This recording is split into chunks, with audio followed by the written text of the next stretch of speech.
Hi everyone, welcome back to Shine Classes. First of all good evening to everyone. I hope आप अच्छे होंगे, ऐसा मैं उम्मीद कर सकती हूँ। पढ़ने में मज़ा आ रहा होगा। आप थोड़ी सी रफ्तार अपनी बढ़ा लीजिए क्योंकि गाड़ी आपकी चल चुकी है, तो उसको अच्छे से चलाइए ताकि आप डेस्टिनेशन तक अपने पहुँच सकें और अच्छे तरीके से। ठीक है, आज ये यहाँ पर 6 बजे मैं क्लास इसलिए ले रही हूँ क्योंकि सिलेबस बचा हुआ है और कवर कराना मेरी जिम्मेदारी है, तो इस वजह से ध्यान से।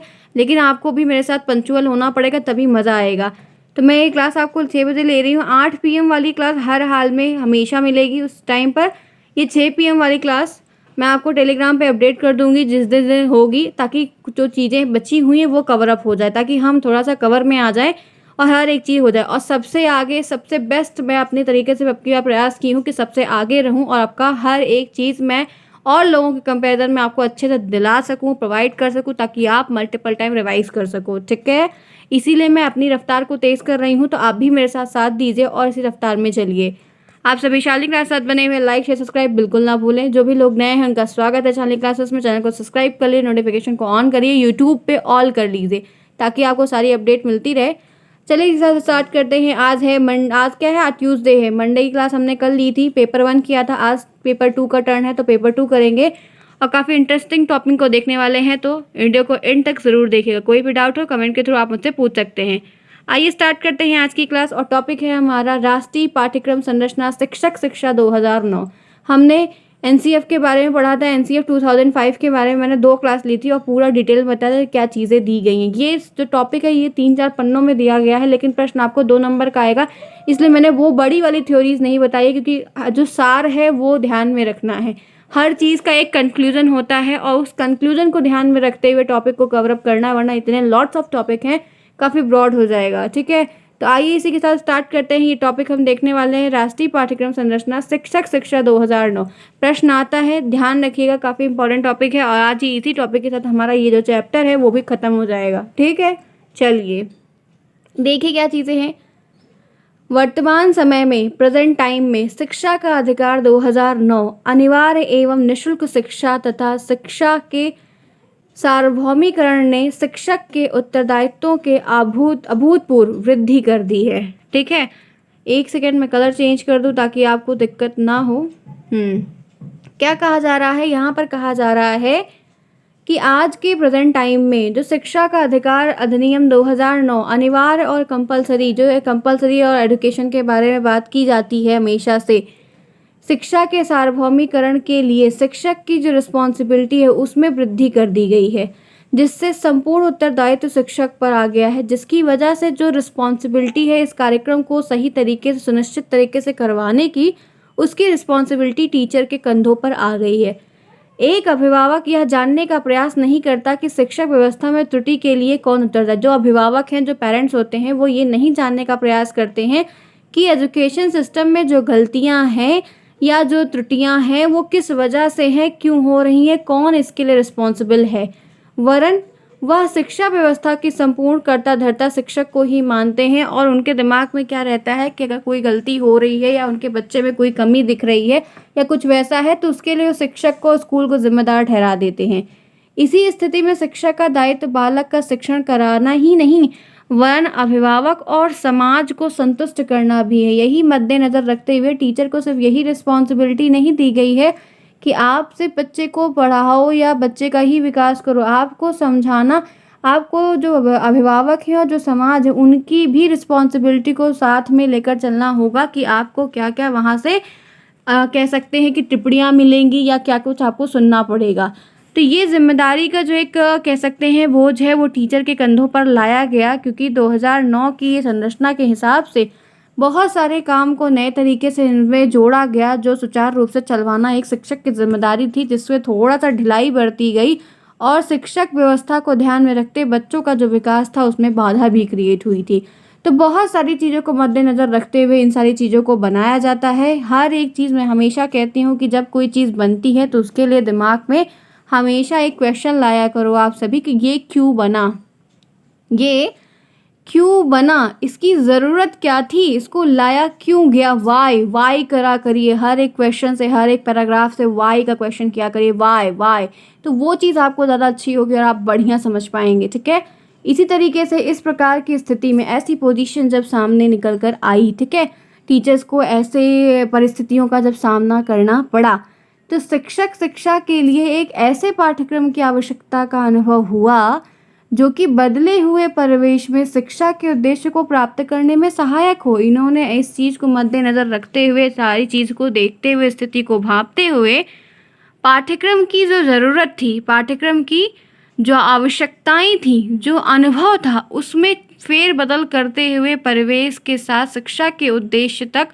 प्राप्त करने में जो उसके लिए सपोर्टिव हो, जो उसके लिए सहायक हो, तथा शिक्षक शिक्षा की गुणवत्ता बना सके, जिससे टीचर की जो क्वालिटी है, एजुकेशन सिस्टम की व्यवस्था है, वो भी क्वालिटीफुल मेंटेन रहते हुए, उसमें कोई बाधा या उसमें कोई दाग न लगते हुए, इस स्थिति में राष्ट्रीय पाठ्यक्रम संरचना शिक्षक शिक्षा 2009 का प्रस्तुतिकरण हुआ, जिसमें कहा गया कि शिक्षक शिक्षा के विषय में पूर्णतः नवीन विचारों का प्रयोग किया गया, नई नई चीज़ों को उसमें लाया गया, नए नए थॉट्स को उसमें इंक्लूड किया गया, क्योंकि नए नए लोग जुड़े हुए थे, तो नए नए लोग नए नए विचारधारा को लाते हैं। क्योंकि देखिए, जो मल्टीनेशनल कंपनियां होती हैं, सुना होगा आप सभी ने एमएनसी के बारे में, तो आप देखते हैं क्या होता है, हर एक साल वो जाके कॉलेज से बच्चों को हायर करती हैं। ठीक है, क्यों करती हैं? क्योंकि नए नए बच्चे आए हैं, तो नई नई लैंग्वेज से काम करके आए होंगे। देखिए, मुझे जिस फील्ड में ज़्यादा नॉलेज है, मैं जिस फील्ड में हूँ, उस तरह की बातें आपको ज़्यादा एग्जांपल देती हूँ, क्योंकि मैं उससे इन्वॉल्व हूँ।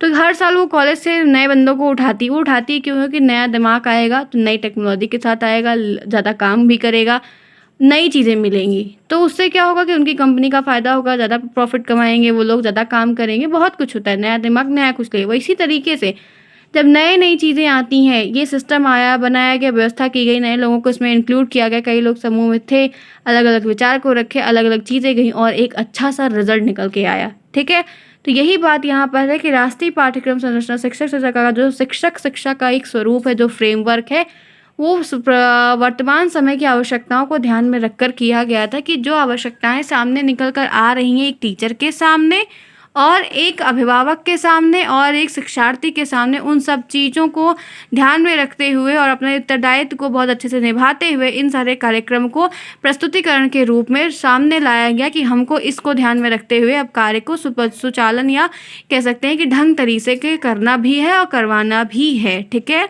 यहाँ पर बस ध्यान क्या रखना है, इतना जो टॉपिक बताया, ये ध्यान रखना है कि ये बना क्यों, ज़रूरत क्यों, शिक्षक शिक्षा की जो बात की गई वो इसमें बहुत ज़्यादा इंपॉर्टेंट है। समझ में आई बात? चलिए देखते हैं अब इनका स्वरूप क्या था, इनका जो फ्रेमवर्क था वो था क्या एक्चुअल में।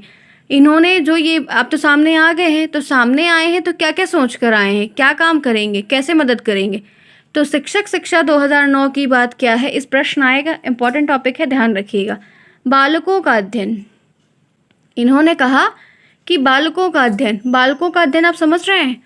अगर जब ये जो आपको पढ़ाया जा रहा है डीएलएड में, इसीलिए पढ़ाया। एक बार मैं बताना चाहूँगी, बीच में थोड़ा सा मैं टीचिंग करने गई हुई थी और हमें फ्रेंड्स हम लोग थे लगभग, और बस काम को दिया गया और बच्चे ने नहीं किया, और फ्रेंड ने उसे डंडे से मार दिया, बहुत धीरे से ही मारा था, लेकिन क्या हुआ, बच्चे गाँव के थे और गाली देना शुरू कर दिए। ठीक है, अब शब्द बोला और काफ़ी बातें ख़राब हो गई, और मतलब एक अलग से क्राइटेरिया बन गया। और तब मैंने भांपा कि एक छोटा सा बच्चा जो 3rd 4th में रहा होगा, और वो मतलब दिया, और उसके बाद बोला कि क्या कर लेंगी आप। तो क्या हुआ, मतलब बच्चों को कैसे पढ़ाना है, इस चीज़ की जो एक कला है, वो शायद उस वक्त हम लोगों को भी बहुत अच्छे से नहीं आती, क्योंकि हम लोग की भी फर्स्ट टाइम की वो टीचिंग थी, नया नया अनुभव था।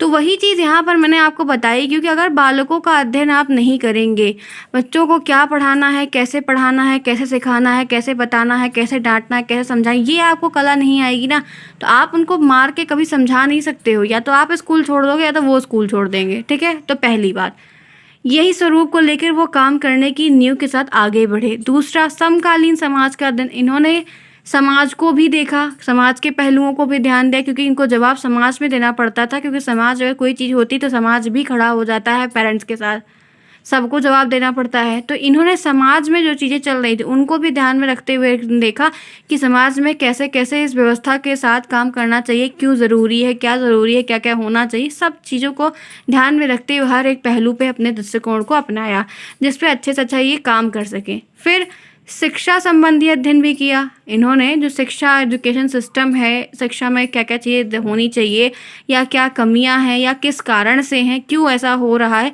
इन सब चीज़ों पे बहुत सारी स्टडी की। उसके बाद उस पर भी बहुत काम करने के लिए इन्होंने स्वरूप रखा कि हम इस पर काम करेंगे, ये चीज़ें लाएंगे, ऐसा इंक्लूड करेंगे, बताएंगे क्या सक्षम है क्या असक्षम है, सुनिश्चित तरीके से करवाने का प्रयास करेंगे, व्यवस्थित तरीके को बनाएंगे, पाठ्यक्रम सही करेंगे, नई चीज़ों को, नई विचारधारा को उसमें लाएंगे। तो बहुत कुछ इन्होंने सोचा।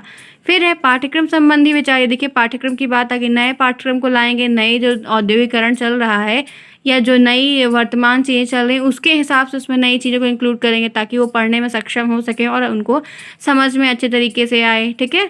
फिर है शिक्षा शास्त्रीय सिद्धांत। बहुत सारे जो शिक्षण शास्त्रीय सिद्धांत हैं उनके बारे में, उनके प्रिंसिपल को फॉलो करेंगे कि ये बात, क्योंकि देखिए कहा जाता है ना कि हिस्ट्री रिपीट इटसेल्फ, तो हिस्ट्री खुद को रिपीट करवाती है और एक्सपीरियंस भी बहुत कुछ मदद करता है। तो हम लोग कभी कभी होता है कि बहुत जो पहले कभी हुआ है या वो रास्ता, वो तकनीकी अपनाई गई है तो उसको भी हमने जीवन में उतारते हैं। तो बहुत सारी चीज़ें या बहुत कह सकते हैं कि व्यवस्था, फ्रेमवर्क, बातें, टिप्पणियाँ और बहुत कुछ थॉट्स, विचार धाराएं, ठीक है, ये सब चीज़ों को इंक्लूड किया गया ताकि हम नए तरीके से थोड़ा सा पुराना लेके आगे का कुछ नया जोड़ के नई चीज़ों को इंक्लूड किया। यही होती है क्रिएटिविटी। तो इन सब चीज़ों को मद्देनज़र रखते हुए काम किया गया, सुचारू रूप से एक स्वरूप लेकर सामने आए कि ये चीज़ें ऐसी और हम इस पर काम करेंगे। ठीक है, चलिए इसी के साथ आगे चलते हैं। अब यहाँ पर बात होती है, नया टॉपिक है कि राष्ट्रीय पाठ्यक्रम संरचना शिक्षक शिक्षा 2009 की आवश्यकता और महत्व क्या था, ज़रूरत क्या थी, नीड क्या थी, इस पे जानना है। तो आइए बात करते हैं इस पे। होपफुली समझ में आ रहा हो। किसी को कोई अगर डाउट लगता है तो कमेंट बॉक्स में आप बता देना मुझे कि यहाँ पर आपको दिक्कत हुई। ठीक है, चलिए यहाँ पर बात हो रही है शिक्षा के सार्वभौमिकरण के लिए। शिक्षा को कैसे ग्लोबलाइजेशन तरीके से एक पूरा यूनिवर्सलाइजेशन भी कह सकते हैं आप, जो भी शब्द इंक्लूड करना चाहें इसमें, कैसे आप इसका सही मतलब विकास कर सकते हैं, शिक्षा का पूरा सार्वभौमिकरण कैसे कर सकते हैं, कई नई चीज़ों को क्या ला सकते हैं, क्या सोच सकते हैं कि ये चीज़ हम इसमें डाल दें या चीज़ में जोड़ दें, अच्छी हो जाए। हर एक पहलू को ध्यान में रखते हुए काम किया गया। काम करना था इनको, अपनी व्यवस्था को सुधारना था इनको, इसीलिए ये चीज़ आवश्यकता के रूप में भी आई और काफ़ी महत्वपूर्ण हुई, क्योंकि ये चीज़ हुई और काम हुआ, चीज़ें आगे बढ़ी, ताकि आज ये शिक्षा का जो सिस्टम आप देख रहे हैं बहुत कुछ सुधार भी हुए हैं, बहुत ज़्यादा सुधार हुए हैं। ठीक है, कह सकते हैं। दूसरा, निःशुल्क और अनिवार्य शिक्षा के लिए, निःशुल्क और जो नहीं पढ़ने आ रहे उनको अवगत कराना, उनको बताना, उनको स्कूल ले आना, उनके मन से डर निकालना, बहुत सारे काम इन्होंने किए। इस आवश्यकता को ध्यान में रखते हुए इन सारी चीज़ों को लाया गया। परिवर्तित समाज के लिए, जो समाज के नए नए विकास हो रहे हैं, हम भी तो आजकल क्या है, समाज अभी तो हमारी एक छोटी सी फैमिली है, वहाँ रहते, लेकिन कल की ये हम लोग की खुद की अपनी इंडिविजुअल फैमिली होगी, तो हम लोग एक समाज बनेंगे कि नहीं बनेंगे। इसी तरीके अभी हमारा समाज, हमारी फैमिली है तो ऐसा हो, लेकिन कल को हमारा हमारे मेरा एक परिवार, मेरे भाई का एक परिवार, मेरी बहन का एक परिवार, मेरे नाना का एक परिवार, सबका अलग अलग परिवार, आपका, आपकी बहन का, आपकी छोटी बहन का, बड़े भाई का, इनका सबका एक समाज बन जाएगा ना, जब सबका खुद का अपना परिवार हो जाएगा।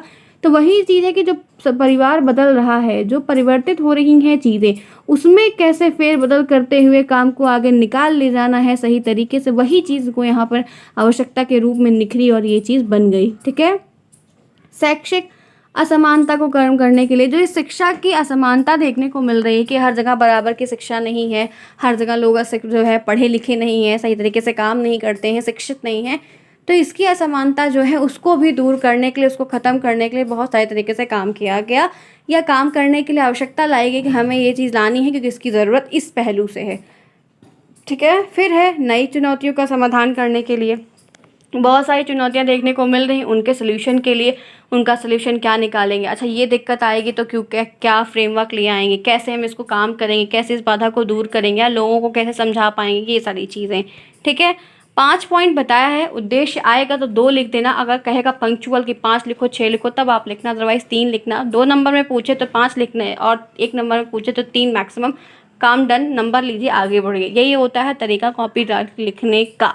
करेक्ट। चलिए 6 पॉइंट है यहाँ पर, शिक्षक शिक्षण अधिगम प्रक्रिया को प्रभावशाली के लिए ये आवश्यकता आई, ये चीज़ें आई इसलिए कि जो सिस्टम से काम किया जा रहा है या जिस पद्धति का अनुकरण करके पढ़ाया जा रहा है, जिस प्रक्रिया को फॉलो किया जा रहा है, उसको सही तरीके से ले आना कि लर्निंग उचित तरीके से हो और विकास उचित तरीके से हो, प्रभावशाली हो। ये नहीं कि आप आओ लर्निंग करवाओ चले जाओ, उसका कोई प्रभाव ही नहीं पड़ा, ये कोई फ़र्क नहीं है, जवाबदेही आपकी हो जाएगी। तो इन सब चीज़ों को भी ध्यान रखते हुए काम किया गया कि हम जो चीज़ को ले आएँ, जो अधिगम हम करवाना चाहते हैं, जो लर्निंग हम करवा रहे हैं, वो प्रभावशाली हो, उसका प्रभाव हो, उसका कोई उत्तर मिले, कोई आपको लास्ट में निचोड़ मिले। ठीक है, समझ में आई बात। छात्रों की अंतर्निहित क्षमताओं के विकास के लिए बच्चों की जो इनर एबिलिटीज़ होती है, जो उनके अंतः में, उनके मन में, या कह सकते हैं कि उनके जन्मजात होती है, कुछ ऐसा गुण होता है बच्चों में, उन चीज़ को डेवलप करवाना, उन जिन बच्चों में है उनको डेवलप करवाना, उनको रास्ता दिखाना, सुगमकर्ता की तरह कार्य करना, उनको हर एक चीज़ को बताना, बेटा ये, फिर ये वाला स्टेप, अब इस राउंड से बता देने में कोई बुराई नहीं होती, किसी की हेल्प कर देने में होता है कि चलो हम तुम्हें बताना है, क्योंकि करेगा बच्चा तो खुद सीखेगा। लेकिन आप अगर टीचर हो तो टीचर को कहा जाता है कि टीचर एक सुगमकर्ता होता है, रास्ता दिखाता है, पथ प्रदर्शक होता है। तो वो चीज़ की महत्व महसूस हुई कि ये चीज़ यहाँ पे इम्पोर्टेंस हो जाएगी, ये चीज़ इसलिए आवश्यक है, इसीलिए इन चीज़ों को लाया गया। समझ पा रहे होंगे आप कि मैं अपने शब्दों में आपको क्या बयां करना चाहती हूँ या क्या मैं बताना चाहती हूँ, जो आपको अपने शब्दों में वहाँ पर जाकर लिखना है। समझ में आई बात। चलिए, जीवन कौशल के विकास के लिए, अब हमारी इतनी बड़ी काया है, इतनी बड़ी देह है, इसमें बहुत कुछ कौशल है, बोलना, पढ़ना, लिखना, जानना, जीवन में बहुत सारे ऐसे कौशल हैं, उनके विकास के लिए भी ध्यान रखा गया है, क्योंकि इसमें समाज और अभिभावक और शिक्षक तीनों की गतिविधियों को सामने रखा गया है, जिसकी वजह से सारे कौशलों का जो जीवन में आते हैं उन पर वो एक दृष्टिकोण को अपनाया जाता है कि इस तरीके से आप काम करिए, या ये चीज़, ये पहलू है तो इस पर आपको ये मद्देनजर रखते हुए ये इस चीज़ को काम करना, इस रास्ते से करना है, ये उचित होगा। हर एक चीज़ को इन्होंने सोचा कि कैसे हम उसकी इस एबिलिटी को योगात्मक बना सकते हैं, ढंग से कर सकते हैं, जिसके लिए वो सर्वोपरि रहे और काम सही से करे। ठीक है, समाज की आवश्यकता पूर्ति के लिए समाज की भी बहुत सारी चीज़ें हैं, उनको पूरा करने के लिए इस चीज़ को ध्यान में रखा गया कि कैसे करना है, क्या करना है, समाज में कैसे एक रूपरेखा को बनाना है, बहुत सारी चीज़ें। अंतर्राष्ट्रीय सद्भावना के लिए, अंतर्राष्ट्रीय सद्भावना को बनाए रखने के लिए बहुत ज़रूरी है। ठीक है, आने जाने के लिए, आयात निर्यात करने के लिए बहुत सारे आप कह सकते हैं कि पहलुओं से ये बहुत ज़्यादा इंपॉर्टेंट है कि आपको किस तरीके से काम करना है जो उचित होगा। ठीक है, तो टोटल मैंने आपको 10 पॉइंट बताया जो कि इम्पॉर्टेंट है। ध्यान से सुनिएगा, एक दो बार रिवाइज करेगा, पहली बार में नहीं आएगा तो फिर आके देखिएगा, ताकि चीज़ें क्लियर हो जाए और ये टॉपिक यहीं पर ख़त्म हो जाए कि आएगा तो आप अपने तरीके से कितना बढ़िया लिख सकते हैं। चलें आगे, चलिए देखते हैं। नेक्स्ट यहाँ पर है राष्ट्रीय पाठ्यक्रम संरचना शिक्षक शिक्षा 2009 के उद्देश्य, ऑब्जेक्टिव क्या था। हमने अभी आवश्यकता को पढ़ा और महत्व को देखा। अब यहाँ पर बात करते हैं कि उद्देश्य क्या है। देखिए, राष्ट्रीय पाठ्यक्रम संरचना शिक्षक शिक्षा का प्रमुख उद्देश्य ऐसे शिक्षक का निर्माण करना जो राष्ट्र के प्रगति के लिए उपयोगी सिद्ध हो सके और समाज के लिए अनुकरणीय आदर्श प्रस्तुत कर सके। इन्होंने कहा कि हम इस चीज़ को इसलिए ला रहे हैं कि हम एक ऐसे टीचर, एक ऐसे शिक्षक ग्रुप का संगठन, या कह सकते हैं ऐसे समूह क्रिएट करना चाहते हैं, या एक नए समय में ऐसे शिक्षक को हम लाना चाहते हैं जो शिक्षक समाज को भी उत्तरदायी हो जाए, समाज को भी वो संभाल ले जाए, अभिभावक को भी वो संभाल ले जाए, परिस्थिति के अनुसार वो ढाल ले जाए, हर एक चीज़ में वह शिक्षक निपुण हो। ये शिक्षक शिक्षा की जो बात की गई, शिक्षक को ट्रेन करने की बात 2009 में लाई गई है, क्योंकि इसमें टीचर को ही सारा काम करना है, तो इसलिए टीचर में ये सारी योग्यता होनी चाहिए कि टीचर इस चीज़ को अच्छे तरीके से करे, क्योंकि ये काम उसको करना पड़ेगा, वरना जवाबदेही उसकी हो जाएगी। तो यहाँ पर जो उद्देश्य रखा गया 2009 का मेन उद्देश्य यही था कि हमको एक ऐसे टीचर का निर्माण करना था, हमको एक ऐसे समृद्ध नागरिक, एक ऐसे टीचर का निर्माण करना था जो राष्ट्र की प्रगति के लिए कार्य करे, राष्ट्र की प्रगति के लिए उपयोगी सिद्ध हो और समाज के लिए भी बहुत एक आदर्श रूप में, एक अनुकरणीय आदर्श आइडियल के रूप में पेश हो कि ये चीज़ें सामने। अभी कुछ दिन पहले एक रील आया था, कहीं का कोई प्राइमरी के टीचर थे, एरिया नहीं याद है मुझे, भूल गई, देखा था मैंने, तो वो टीचर जेंट्स था, वो रिटायर हो रहा था वहाँ से और बच्चे रो रहे थे। वो एक बहुत ही भावुक करने वाला सीन था जो मैंने देखा, आप सभी ने भी हो सकता है देखा होगा। तो कुछ ऐसी चीज़ें होनी, और भी जगह होता है तो कोई फ़र्क नहीं पड़ता, तो वही चीज़ें यहाँ पर बताई जा रही है कि एक ऐसे टीचर शिक्षा को यहाँ पे ध्यान रखते हुए कहा गया है कि क्या क्या करना पड़ेगा, क्या क्या चीज़ें होंगी और ऑब्जेक्टिव क्या रहेगा जो इससे पूर्ण हो जाएगा। ठीक है, आइए इसी के साथ कुछ चीज़ों को देखते हैं। यहाँ पर है राष्ट्रीय पाठ्यक्रम संरचना शिक्षक शिक्षा 2009 के। इसके 2 उद्देश्य थे। एक प्रत्यक्ष उद्देश्य था जो पूरा करना चाहते थे हम, एक अप्रत्यक्ष था। प्रत्यक्ष मतलब होता है इंग्लिश में डायरेक्ट, अप्रत्यक्ष का मतलब होता है इनडायरेक्ट। हम जो ऑब्जेक्टिव पाना चाह रहे थे इनसे, वो डायरेक्टली क्या था और वो इनडायरेक्टली क्या था। तो पहले देखते हैं डायरेक्ट की तरफ। ठीक है, चलिए पहला पॉइंट यहाँ पर है शिक्षक शिक्षा के लिए उचित पाठ्यक्रम का निर्माण करना। शिक्षक शिक्षा के लिए जो सही पाठ्यक्रम है, जो सही कैरिकुलम है, पहले उनका फॉर्मेशन करना कि उनको हम सही तरीके से कैसे बना सकते हैं, कैसे क्रिएट कर सकते हैं। दूसरा, शिक्षक शिक्षा के लिए उचित समय विधि का निर्धारण करना। जो एक टाइम पीरियड है टीचर का, उसको भी सही तरीके से निर्धारित कर देना कि पहले में ये, फिर दूसरे में ये, तीसरे में ये, चौथे में ये सब कुछ कर, ताकि उनको भी रेस्ट मिल सके, वो भी सही तरीके से काम करे। कोई मशीन थोड़ी है कि कॉन्टीन्यूस काम करते, इंसान है वो। शिक्षकों के लिए व्यावसायिक वृद्धि की उपलब्धता, जो बहुत सारी चीज़ें हैं व्यावसायिक तरीके से हैं, उसकी उपलब्धता उनको देना ताकि वो खुश होकर, या कह सकते हैं कि खुद से उसमें इन्वॉल्व होगा काम करें। जब तक एक टीचर खुद नहीं इन्वॉल्व होगा, आप ज़बरदस्ती काम नहीं करवा सकते हो। समझ में आ रही है ना बात? वो चाहेगा 1 दिन करेगा, 2 दिन बाद नहीं करेगा। तो इस सब चीज़ों को भी ध्यान में रखते हुए तालमेल बिठाना था ना, कि वो खुद से भी करें, इनर एक्टिव होकर करें। ठीक है, अपने मन से करें। फोर्थ है शिक्षकों की योग्यता और गुणों का विकास करना। शिक्षक की जो एबिलिटी है, जो क्वालिटी है, जो उनमें क्वालिफिकेशन है, उसको एक नया रुख देना, उनको सपोर्ट करना, उनको और बढ़ाना, थोड़ी जो कमियां हैं उनको इम्प्रूव करना, उनको अपडेट करवाना, ताकि वो अपडेट रहेंगे तो बच्चे अपडेट रहेंगे, बच्चे अपडेट रहेंगे तो दोनों भविष्य का और भारत देश का, या जहाँ भी है, जहाँ पर भी, वहाँ का निर्माण करेंगे, विकास अच्छा होगा। समझ में आई बात?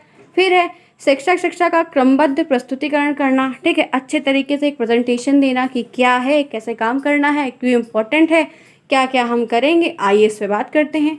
फिर है शिक्षक का विकास सुगमकर्ता के रूप में। एक टीचर का विकास सुगमकर्ता के रूप में होना चाहिए। बच्चों के दिमाग में ये चीज़ धारणाएं बैठी रहनी चाहिए कि हमको रास्ता दिखाया जाएगा, हम इस तरीके से काम करेंगे। शिक्षक को बताया जाए कि आप बच्चे के लिए एक सुगमकर्ता हैं, एक उसके हितैषी हैं, एक उसके मित्र हैं। ठीक है, ये सारी चीज़ें टीचर में लाई गई हैं, समझाई गई हैं। कि आपको इसलिए बताया जा रहा है कि कल को जब आप प्राइमरी में जाओगे तो आप भी ऐसे बिहेव करो, इसीलिए बताया जा रहा है। वरना टीचिंग में जाओ, मेरे फ्रेंड की तरह जाओ, एक डंडा मार के आओ, उससे कुछ फ़ायदा नहीं होने वाला है। ठीक है, उसको भी डांट पड़ी थी उस वक्त। तो यहाँ पर फिर है कि शिक्षक का विकास एक सामाजिक कार्यकर्ता के रूप में, समाज के तरीके से, समाज में भी तो रहना है टीचर को, कि ये प्लानट पर रहेगा, किसी दूसरे प्लानट पर जी नहीं, यहीं रहेगा। तो वही चीज़ है कि उसको भी इस चीज़ को देखना चाहिए कि समाज का क्या क्या पहलू है, समाज का दृष्टिकोण क्या क्या है, उसको भी मजबूत करते हुए सबको साथ में लेकर चलना है। शिक्षक का विकास एक मनोवैज्ञानिक के रूप में, एक मनोवैज्ञानिक के रूप में होना चाहिए वो, ताकि इस चीज़ को सोच ले, भाप ले, मन को भाप ले कि हमें क्या करना है, कैसे काम करना है, बड़ा दृष्टिकोण हो उनका, अच्छे विचार हो उनके। शिक्षक का विकास एक विचारक के रूप में, थॉट्स अच्छी हो, बड़ी सोच हो, आगे की सोच हो, सबका कल्याण हो, ये सारी चीज़ें। फिर 10वां पॉइंट है शिक्षक का विकास एक ज्ञान के स्रोत के रूप में, एक रिसोर्स के रूप में। कि शिक्षक हैं तो उनके पास बहुत सारे ज्ञान है, उनको हमें इस मतलब जैसे होता है ना कि हर फील्ड की नॉलेज है तो वो ये बताएंगे, यहाँ मदद करेंगे, यहाँ मदद करेंगे, इस तरीके से। शिक्षक का विकास एक निर्देशकर्ता परामर्शदाता के रूप में, शिक्षक का विकास एक निर्देशकर्ता के रूप में, परामर्शदाता के रूप में, कैसे हमको निर्देश मिलेगा, हमको कैसे आदेश दिए जाएंगे, कैसे हमको परामर्श मिलेगा, इन सब चीज़ों को भी ध्यान में, या हम कैसे जब इस लेवल पर पहुँचेंगे तो कैसे निर्देश देंगे। ठीक है, शिक्षक की व्यावसायिक उन्नति को भी ध्यान में रखा गया है, ये भी जो बहुत ज़रूरी है, काफ़ी इंपॉर्टेंट फैक्टर्स है। तो मैंने यहाँ पे आपको 12 फीचर्स बताए हैं जो डायरेक्ट आपको लाभ देंगे। इनडायरेक्ट बता देती हूँ, इनडायरेक्ट देख लीजिए। छात्रों के सर्वांगीण विकास का उद्देश्य लेके चलना, ये दिमाग में रखना है कि हमको कुछ भी करके बच्चे का उचित तरीके से पूरा होल डेवलपमेंट करना, जिसके लिए हमको फिर जवाबदेही भी हो जाए कि आपने किया क्या। ठीक, पहला। दूसरा है शिक्षक संबंधी शिक्षण अधिगम प्रक्रिया को प्रभावशीलता के साथ काम करना। जो शिक्षण अधिगम प्रक्रिया आप कर रहे हो उसको सही तरीके से इतना इफेक्टिव होना चाहिए कि वो चीज़ पूर्ण हो पाए। ठीक, सामाजिक अपेक्षाओं की पूर्ति का उद्देश्य, जो सामाजिक चीज़ें हैं, जो अपेक्षाएं हैं, उनको ध्यान में रखना कि हमें क्या क्या करना है, किस तरीके से अपना काम करवाना है, या क्या हमको जवाबदेही करनी पड़ जाएगी, वहाँ पर इस चीज़ को ध्यान रखना है। बालक केंद्र शिक्षा, बच्चे को सर्वोपरि रखना है, किस लेवल का बच्चा है, क्या पढ़ना चाहता है, किस तरीके उसको समझ में आएगा, क्या वो कहना चाहता है, उसकी बात को सुनना। मूल्य केंद्रित शिक्षा का ध्यान रखना, जो मूल्य हैं, जो वैल्यूज़ हैं, जो काम करना है, जिस एम तक पहुंचना है। बच्चे घर के होंगे लेकिन आपको सर्वोपरि तरीके से सबका सर्वांगीण विकास करना है, तो आपको सारे रास्ते पर सही तरीके से चलना होगा ना। आप ऐसा थोड़ी कि 2 ही बच्चों को लेकर चलोगे, आपको सबको लेकर चलना होगा, होल क्लास को लेकर चलना होगा। वही तरीका है, वही बात यहाँ पर है। पोषणीय विकास, पोषण को भी ध्यान में रखना है, ठीक है। स्वस्थ रहेंगे तभी दिमाग स्वस्थ होगा। उचित मूल्यांकन करना है, कोई भेदभाव नहीं करना, ठीक है। जो ऊंचे कुल या जाति का है तो उसको अच्छे नंबर दे दो, बाकी को ना दो, ये कोई बात नहीं है। गतिविधि आधारित, गतिविधि एक्टिविटी के थ्रू सिखाना। हम एक्टिविटी के थ्रू बहुत कुछ सीखते हैं, क्योंकि एक्टिविटी जो होती है इंटरेस्ट होती है, इंटरेस्टिंग होती है, बच्चे उनको आसानी से सीखते हैं, ठीक है। फिर है तर्क वितर्क करना, डिबेट में बैठाना, वाद विवाद की तकनीकी को आप इस्तेमाल करना, इन सारी चीज़ों को, ये भी खूबी उनमें आ जाएगी। फिर है प्रभावी शिक्षण अधिगम उद्देश्य, ऐसा शिक्षण अधिगम उद्देश्य ले आना जो प्रभावी हो, जो इफेक्टिव हो, जो उन पे काम करे हर तरीके से। अधिगम वातावरण को सृजन करना और पर्यावरणीय मूल्यों का विकास करना। जो पर्यावरण के मूल्य हैं, पर्यावरण क्या है, क्यों ज़रूरी है, उनकी भी बातें उनको बताना।